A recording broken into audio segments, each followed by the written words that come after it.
Hello everyone, Scott here for this week's Lunch and Learn.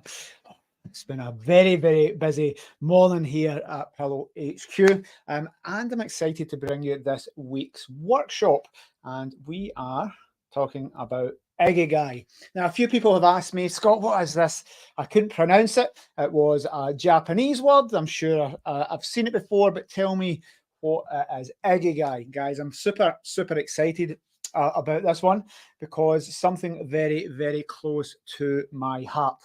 Ikigai, as the thing says, it's a Japanese principle of finding your purpose. For anyone that wants to go on and do a little bit more research to this, that is the book. There are other books, but this is a beautiful, fantastic book. I love this one. The Japanese secret to a long and happy life. But Ikigai is all about finding your purpose in life. And guys, if you watch to the end, I have 5 copies of this book here for you to win. So we'll just share that at the end. I'm going to rattle through this because, guys, I don't want to take too long. This is not going to be a 45-minute-hour session. I want you to get some time back at the end of this one. I want to tell you all about Ikigai. Give the books away to those that win and make sure that you get some time back to go and reflect this lunchtime to see that you can find your Ikigai. So we're going to tell you the principles of Ikigai. Then I want you to go and not meditate, go for a walk, spend some time outside, spend some time in nature, lock yourself in a room and really think. Don't just go back to work and just ignore this. Think about it, what your Ikigai is. Let us crack on, guys. I'm excited about telling you this one. Finding your purpose in life, your reason for living, your reason for being. And guys, we are doing lunch and learns as always. So I stuffed my fantastic lunch in my face before coming in here, finished some leadership meetings, jumping in here. So I will eat my protein bar as we go through. Yeah, I assume you're doing the same. If you have any questions, please pop them in the chat if you are watching live. We're all over different Facebook channels. We're on LinkedIn. We're on 2 different YouTube channels. And we may be going out on Instagram as well. So if you have any questions, please pop them into the chat. That will allow me to bring them up on screen. So I can just pop your questions up for everyone. There you go. Ask your questions live and I'll bring them up. Let's crack on. Ikigai. So what is it? Well, always do that. It's your reason for being, guys. This is your reason for living, getting up in the morning, taking away from, listen, the hardships of life, the hassle of commuting and going to work.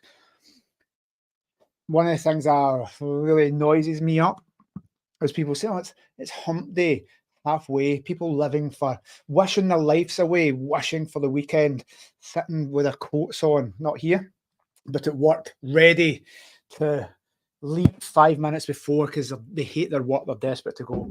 In our old office in Ayrshire, guys,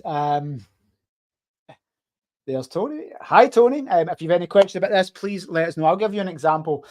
What is an existence that it's just not worth living. In our old Ayrshire office, I used to always travel down from Glasgow and I'd get in at a certain time and I'd go in and I'd send a message or something in the car. But if I was a little bit later in, there would be the office block next door in Ayrshire. Not say who it is in case I get into trouble. But there was a business next door, shared the same communal car parking yard as us. And they would sit in their car till like 1 second to 8 and get out. They just sit there, arms folded, 1 second to 8, and they obviously started at 8 and they'd walk into the car. They weren't willing to give their employer 1 second more. They were not going in to get a cup of tea and relax, and they did not go into that office. And I sometimes sat there while on the phone so it didn't disconnect the speaker. And they, every single morning, for years, did they sit there and they never went in 1 minute before. That kind of existence where you're counting the seconds, you're playing by rule. That isn't a career. It isn't a life living by your true purpose. So that is an example I always say. I always used to sit and watch thinking, what's the point of going to work every day if you hate it so much? And I spoke to them as well, and I'm like, I hate it here. Hump day is Wednesday. It's Wednesday, it's hump day, it's halfway to the weekend. That isn't an existence, guys.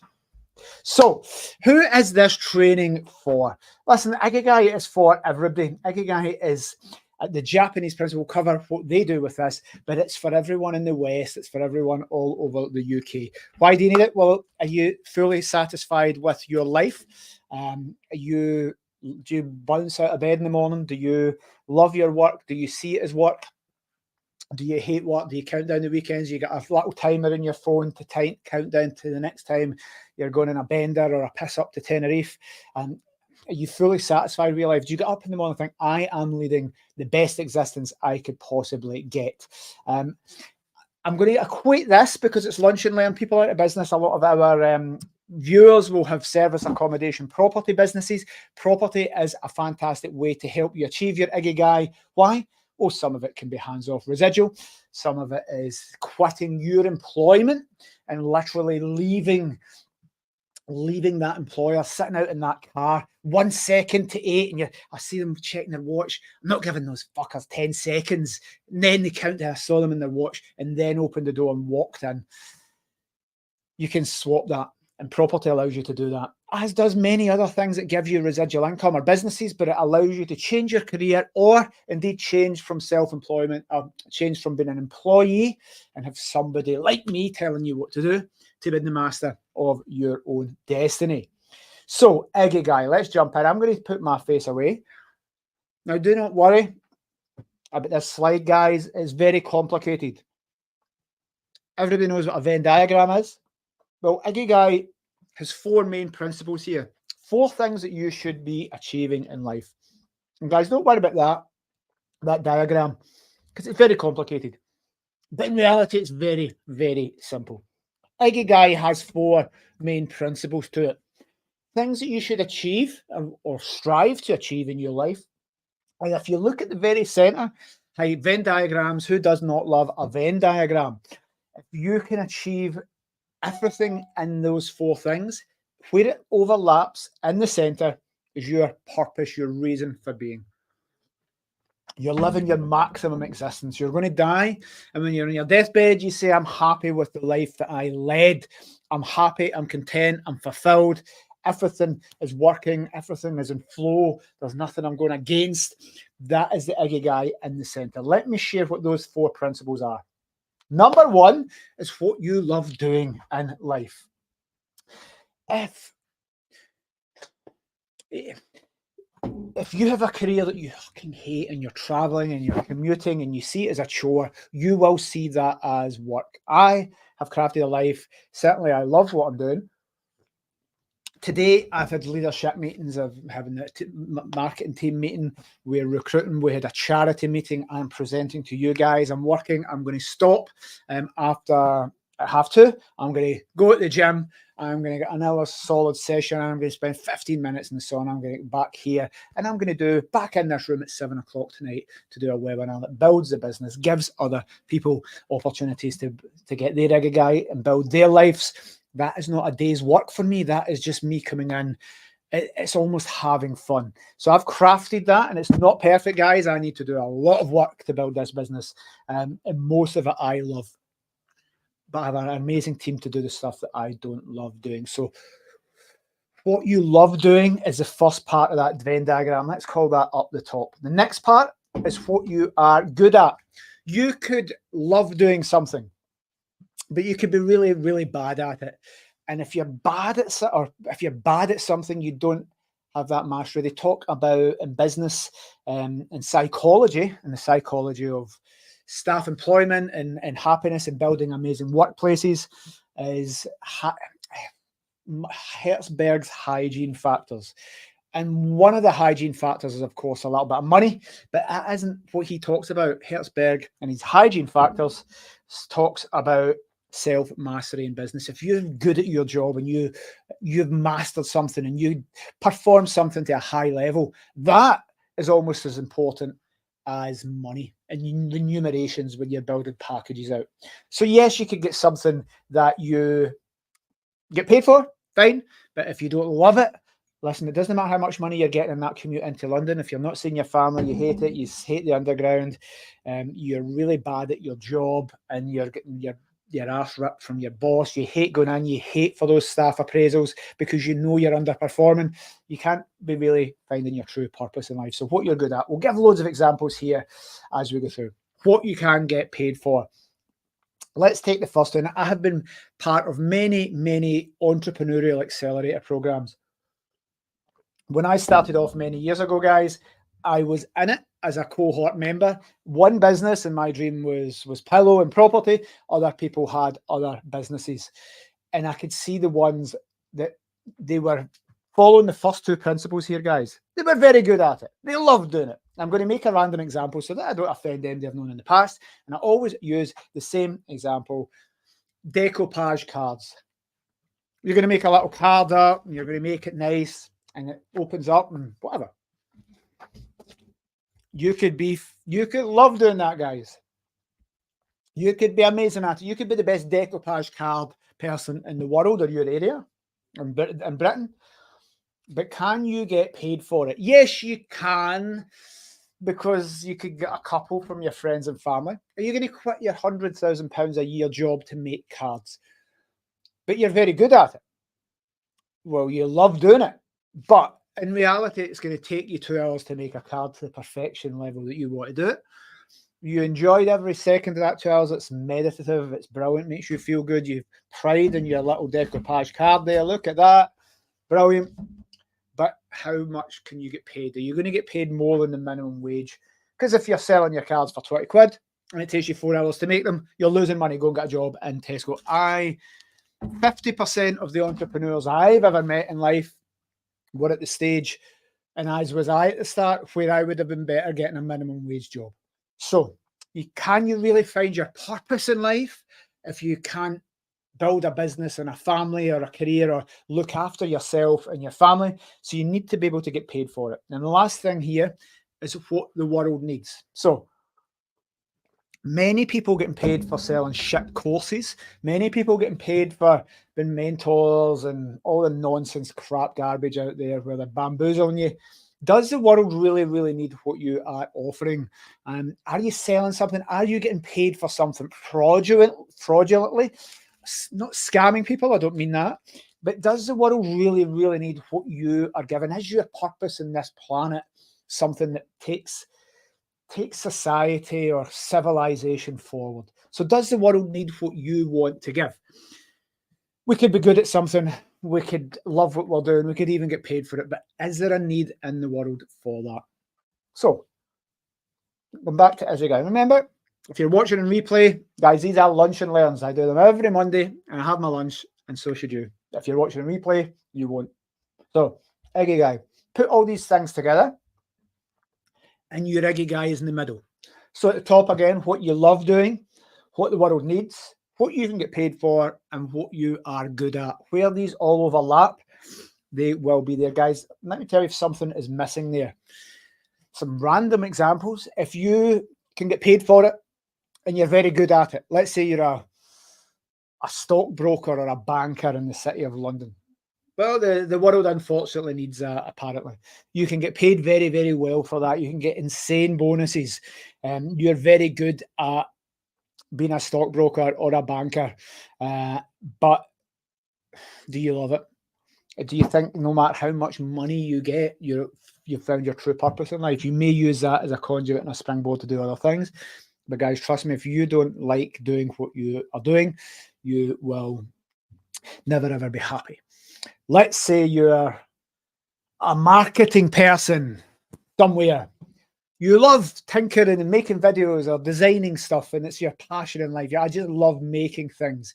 The world needs it, and I've got a job doing that, and I get paid well for it. But it turns out I'm not that good at it.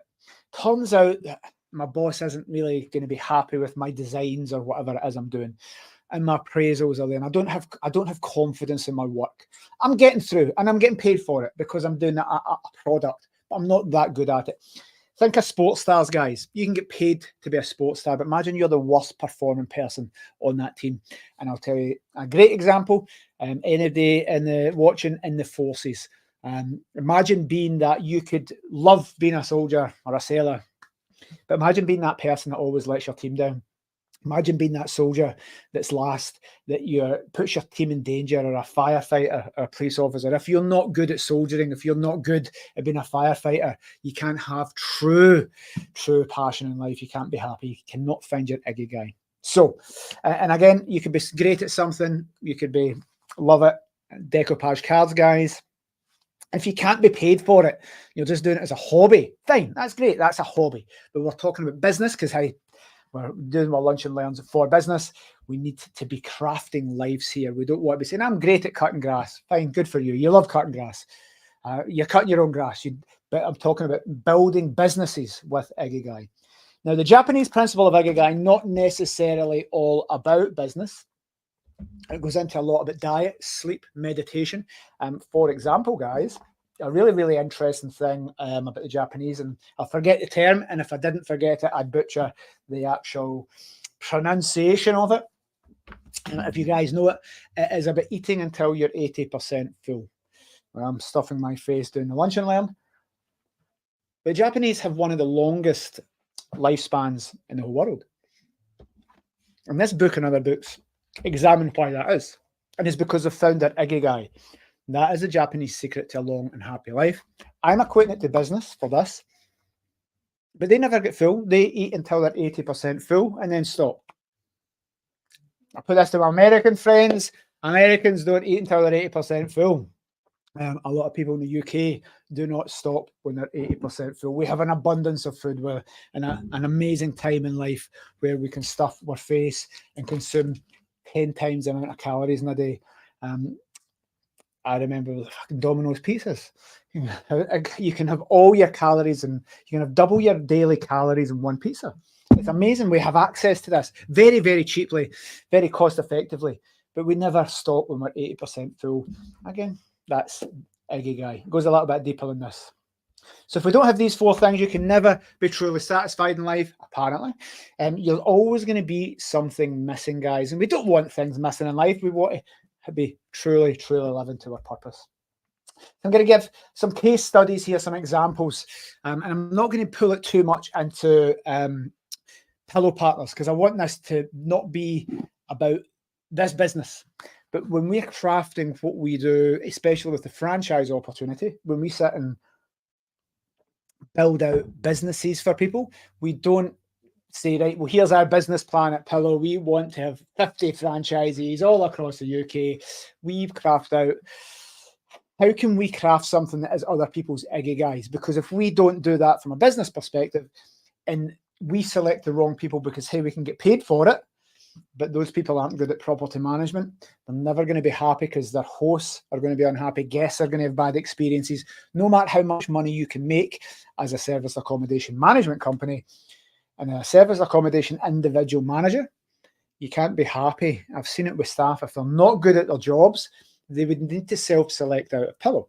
Not about sacking people at Pillow that are employees, not about getting rid of franchisees. If they're not good at property management and customer service, they would ultimately self-select out the business because they don't have that mastery there. If they don't love doing it, and you can see, well, they're sitting outside at 2 minutes to 9 to wait till they come in and working to rule and putting on social media, it's hump day, those guys would ultimately self-select out the business because they've not found their purpose. So when we're building careers for people, and we've not got that 100% right, but we try it, and we build the franchise network of a property manager in each area, wherever we go into, we want to build around Ikigai. Those four principles, something that they love doing. Can we build something that they love? Can we train them well enough that they're masters at it, the top 1% in the UK? They can definitely get paid for it as a franchisee, and the world needs it. The world definitely needs us to provide value to them. So that is an overarching example, but let's see some bits from each four. What you love doing. Let's dig a little bit deeper. Listen, you know you love doing this if you jump out of bed and you don't see it as work. Do you need alarms? Let me ask you this. Do you need an alarm in the morning? If you do, you're probably not getting enough sleep. You're probably not happy. I got up. I set my alarm for 6. Never once in the last month or two have I ever needed my alarm. I just wake up, jump out of bed, drive into this office with the tunes blasting, especially the new office. it does make me feel alive to be working. And I'm not going to say working, guys, because I'm doing this. Now, I'm not saying I didn't have a decade of really fucking hard work to get here, and I did not enjoy all of that. I've had what is now Pillow for 18 years as I record this. It's only in the last 4, really, that I have found this, and only in the last 2 that I have mastered this after lockdown. And we're not there yet with the business. We've lots to do, but that drive, the thing of building a multi-million pound business does make me feel alive. So this is what I love doing. I can't think of being an entrepreneur for sure. It's what I love doing. Being an employee would fuck me up. I would hate it. I would not like it. I would not be a good employee, I don't think. It would not make me feel happy because I love just building something. The uncertainty, not the fear, but being in control of your own life. Number 2, what you are good at. There's a certain thing we spoke about, Hertzberg's hygiene factors, the factors in employment and in careers that make you feel happy. Recognition is another one of those guys. So remuneration and money is something that is important, but there's other things that are equally important, and more so, according to Heisberg's hygiene factors.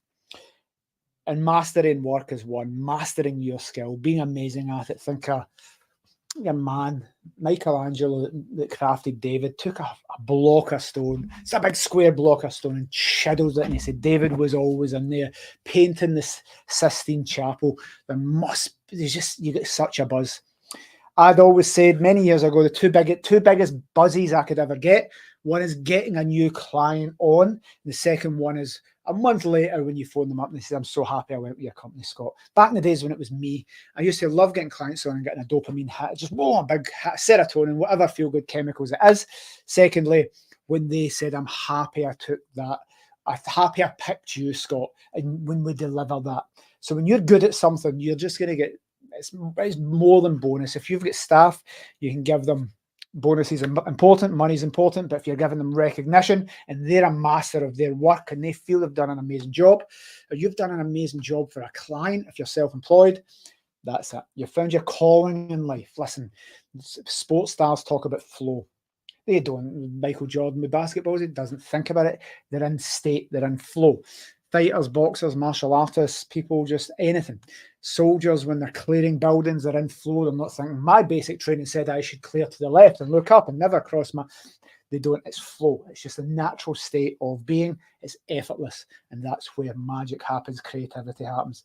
Guys, there's such a sense of satisfaction. You see in the films, guys traveling home at work and they sit in their car with their heads down and they dread getting in to see their family. That is not a life. Many of us settle for that life. And it's the opposite of the story of going into work, waiting up to 1 second before, I'm not getting my employer one more second that they deserve, because they don't hate their employers, they hate their own life. So satisfaction, massively important. What you can get paid for in life. You need to be well rewarded, and I'm going to say better rewarded than an employed job. Maybe you don't want to be self-employed. Maybe you've tried it before. Maybe it's not for you. The uncertainty, the anxiety, the stress, the fear, the trepidation of it all. Just I want to provide for my family and get a fixed wage. Absolutely fine, but you need to be well rewarded. What's the point of getting less than other people in your industry? You need to be well rewarded. Consistent. It needs to be there. It needs to be there for a long period of time. Scalable. If we are building businesses, again, the decoupage thing. Let's go back to the decoupage example, guys. You could make a little bit of money. Is it scalable? Because how many, if it's you making these cards and it takes you 2 hours to make a card and you charge 50 quid, you know you can only make a certain amount in a day. Back when I started, that's what I did not have any skills or any money or any education. Left school with nothing. And I started shampooing carpets. And I thought it was brilliant. I went from being a cleaner and the minimum wage was £4.25 then. And then I could go and clean carpets. I set up my own cleaning company and I went from £4.25 to £50 an hour. I thought I had found my Ikigai. And then I realized, before I got into property, that actually earning £50 an hour, and I'd go home and do a great 8-hour shift and have all this money. It's 10, 12-hour shifts and I've piles of money. I thought that was amazing from my poverty consciousness back then. But it turns out I could only make £50 an hour. Maybe if I got a big job and it was for like a holiday thing or a hotel, I could make 60, 70, £100 an hour, but I could not scale up infinitely. Then I got a couple of people working for me. Then I changed to property, managing property, got a team of people, and we can scale up a much bigger business by adding value to other people. I could only add value to one carpet owner at a time, one householder at a time. I couldn't clean multiple carpets. I did when I got a team, but again, that's still unscalable for big businesses and sustainable. I know people that have done networking, and they've had a little BNI badge, 17 years. 17 years as a carpet cleaner, excellent. Not a problem, very admirable. 17 years in that BNI, making consistency, fantastic. But the day that you cannot clean carpets and you've got a bad back, you don't make money. So it's not sustainable if your business model isn't right. So you need to be doing what you can get paid for, what's sustainable, what's scalable, and actually that consistency so that you don't always have the fear. Number 4, what the world needs. And this is quite an important one and the hardest one to understand. Adding value to the world, giving back, and making the world a better place. I like to describe this one as about giving, not taking. The rest are taken in bits and bobs. But what can you do to make the world a better place? If you are an artist, well, maybe the world needs that. Maybe the world needs cheered up. If you're a journalist and a news person, they need to share that real news rather than the BBC and all the fake propaganda. Maybe people need to hear your music. Maybe they need to see your creativity. Maybe they need your property management company because they are now hands off. They want to build a family. They don't want to be dealing with guests on a Friday night. They don't want to be finding tenants. They don't want to be cleaning their own carpets. And you can add value to that. And as long as you're adding more value than you're taking, then this one is nice and simple. And can you do that and make the world a better place at the same time? I think you can. A couple of slides here and we're coming to the end, guys. That horrific scene there, I avoid London as much as I can. Not saying Scotland's a great place, but that whole travelling to work, commuting, doesn't make me happy. Nobody in the world thinks, yes, it's underground. I can't wait to jump in there. Yes, brilliant. I love going to work this way. You put up with it because you get money, because you're getting paid for it. But guys, can you really, is anybody there living their true purpose in life? Who would want to go through that if they had options? Life's about options. And for those that win this book, you'll see it. Don't know who the author is, but I'll put the links in. If you've got options in life, you don't volunteer to do that. You don't volunteer to travel and commute to work for 4 hours a day on a train and get stressed when trains are late. You don't volunteer to leave the house at 6 in the morning and get back at fucking 10 at night if you had options. Now, the option is, I have the option. I'm working to 9:30 tonight. I've been in this office from 6:30, I think, 6:45 this morning. I have options, and my option is to come here. I want to go home and see my wee doggies. We've got a new wee dog, it's a wee one-eyed pickle. I want to go home and cuddle my dog, but I'm choosing to be here. I don't see this as work. But guys, if you've got options, you're not really sitting in the underground voluntarily. You're doing it because you fucking need to, and somebody like me is making you do it. Next, time with your family. Are you living your true purpose in life? Are you going to have a long and happy life if you don't get to see your family? One of the things we always speak about with the franchisees, guys, is we would say, right, well, how quickly do you want to grow? To what level do you want to grow your property management business with us? And some people say, well, I want to get 6 figures. You've advertised it, and I demand you tell us how to make 6 figures. Fine, cool. But some people say, Scott, I had to build that. It's my choice not to go that high. It's my choice to stop at $5,000 a month because I get to take my kids to school and pick them up every day. That's my choice. I want to spend time with my family because I saw my sister do this and they never saw their kids and felt guilty about it. My mum, my dad never picked me up for school. I never saw my dad because they were always working. I don't want to be that type of parent.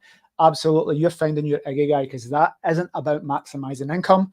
That is all about family, spending time with your family. Hey, there'll be many, many people watching this, doing the commute to London and saying, I'm choosing to do that because I want to provide for my family.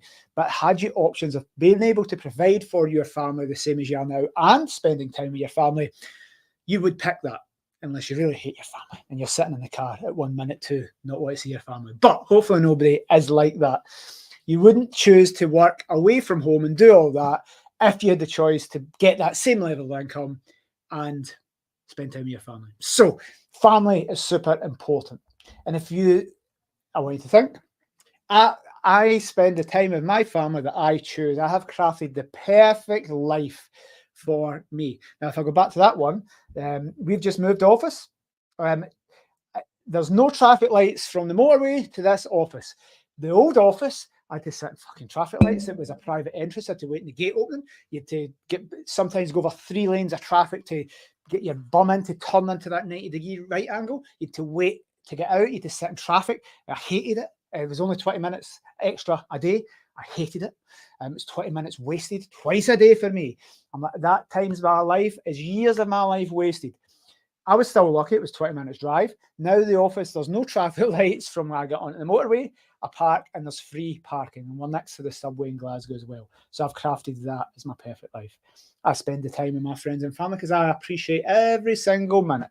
Of course, I would love to go and pat my dogs longer, but hey, they're free rescue dogs, and I took those dogs on with the purpose I will give them a better life than on the streets of Romania. But I was fully open with, well, myself, not the dogs, so they didn't understand. They will get a better life in Romania, but daddy's going to go and work to give you, to get you go to daycare and take care of you and get dog walkers and that. So my family and the people that I love, my girlfriend, I spend the time with them. I have crafted my perfect life. I love to work. I've found my purpose.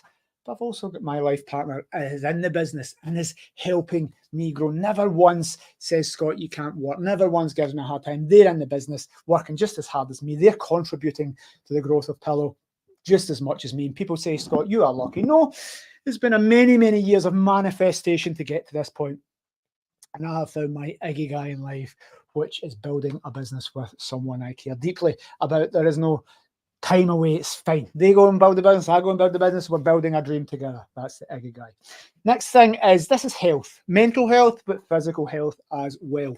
To find your true purpose in life, I truly believe we need strong mental health and perfect fitness. Now, again, I've crafted this, and don't get ill. It pisses people off. It really annoys people. I've not had the flu, would never catch COVID. You could jump in a vat of COVID, would never catch it. People don't believe me. Haven't had a sniffle in 20 years, never used the NHS, never been to a doctor, never registered. Absolute perfect health.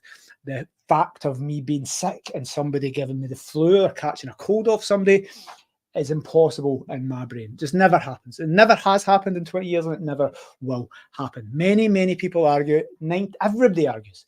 You walk past somebody in the office that sneezes, you will catch the cold. I will never catch the cold. I've found my purpose in life. I'd bounce out of bed. I love my life. I'm not going to let a cold get in the way of that. So I have nice health. Listen, I'm not the biggest guy in the world, but I get to go to the gym 4 times a week. I get to walk. I get to run. I teach martial arts. Mastered that. When a Krav Maga instructor, I'm very, very happy with my mental health and my physical health. But I had to put a little bit of work into that in the early years to get away from where I was mentally and physically as a youngster and a teenager. But again, I've crafted that. I have found my Ikigai when it comes to resilience, perfect mental health, happiness. And again, I don't take that lightly. I appreciate that and have gratitude for that every day, because many, many people do not have physical health and do not have strong mental health. But guys, strive towards it. Next, people say, right, okay, well, you've said all this. What is your Ikigai, Scott? What are you've said a bit about health. You've crafted this life. I'm going to put this up on screen. Zig Ziglar. This is my Ikigai in life. You can have everything you want in life if you just help enough people get what they want. So I'll say that again. Zig Ziglar. Put it in the chat if you know Zig Ziglar, crazy American preacher. I think he passed away last year. You can get anything you want in life if you help enough other people get what they want in life. My aims in business is not to build an 6-figure business. If we're building Pillow, to a £20 million revenue business. That is not done by my financial targets are not making a £20 million revenue business. My thing is, the only way I can get a £20 million revenue business is by adding value to property owners. So when we do the meetings, it's like, well, what's the financial targets? Accountants and people planning businesses say, well, you need these cash flow projections, Scott. I don't. I need to help enough people get what they want in life. And that's threefold. One, I need to help hosts, property owners, maximize their income, reduce stress, and free up their time. It's nice and simple. I wake up in the morning. My aim to pop out of bed is to build a £20 million revenue. Isn't this, that, and the next? It's simply help X amount of hosts maximize their income, reduce stress, and free up time, add value to them. That's my only purpose in this business, is to add value to our clients for hosts. We'll talk about the charity bit in an instant. The next thing, how do we manage those properties? How do we add value? Well, we want franchisees, we want partners. And my Ikigai is to help as many franchisees in life achieve what they want, which is everything we've spoke about, everything up to this point. We are going to help them be part of Pillow. We're going to help them have financial security. We're going to help them build the perfect lives that I'm talking about. That is my purpose. We'll get some employees doing that back them up. So I want to help those employees build perfect lives. But essentially, number one, we want to help the hosts get what they want in life. I want to help all my franchisees get what they want in life, which is everything we've mentioned before, which is everything in the Ikigai principle. And the last thing for me here, we can help change the world. Every single property we get on, every single franchisee, every single stay and booking through our platform does good for local communities. So I can get anything I want in life by helping other people. Well, why would I not help other people? Zig Ziglar, you can get anything you want in life by helping enough people get what they want in life. So my purpose isn't to get properties and to get properties under management. It's to help hosts. It's to help franchisees manage those properties. And then ultimately it's to give guests happy nights. So everything that we talk about, everything that we plan at Pillow with our core values, I think they're in here somewhere. Here's our core values. Let's see if I can open that up for you. Isn't about nonsense corporate. Continuous improvement, you'll see there, which is the Japanese principle. Again, a Japanese principle. Love Japanese philosophy of continuous improvement. Kaizen, excellence in all we do. Make lives better, stronger together, inspire, and make it happen. And I think if you know us, you'll see that those core values all go around providing value to other people. It's not about maximizing our income and having a Lambo and Rolex lifestyle, guys. It's nice and simple. We are delivering value for other people, and those core values are there. So, guys, questions or comments? I was going to do this in half an hour, but I just love this whole principle of Ikigai, and I'm going to give away 5 books. So, what we're going to do, because of it over time, we are going to give away 5 copies of this book. It is nice and simple. Email me over scott@pillowpartners.co.uk. Put that in the chat. And the first 5 people will give a book.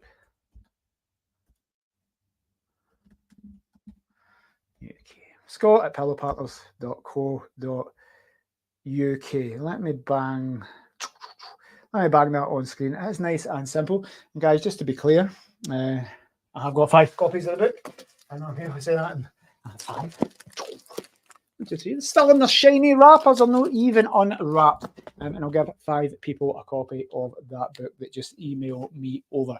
So guys, that is Ikigai, finding your purpose in life. I do a lot of lunch and learns every week, sometimes twice a week. But property, business, but I think this is one of the most important ones I've done. I think this is the foundation of everything else, whether it's health, fitness, life, business, career, property, it doesn't matter what it is. Ikigai, super important, super passionate. And guys, let me know if you have any questions. Let me know if you have any comments.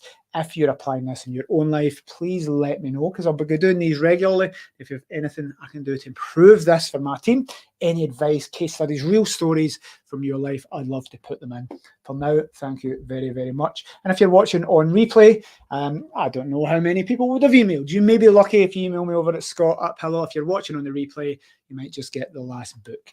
Thank you very much.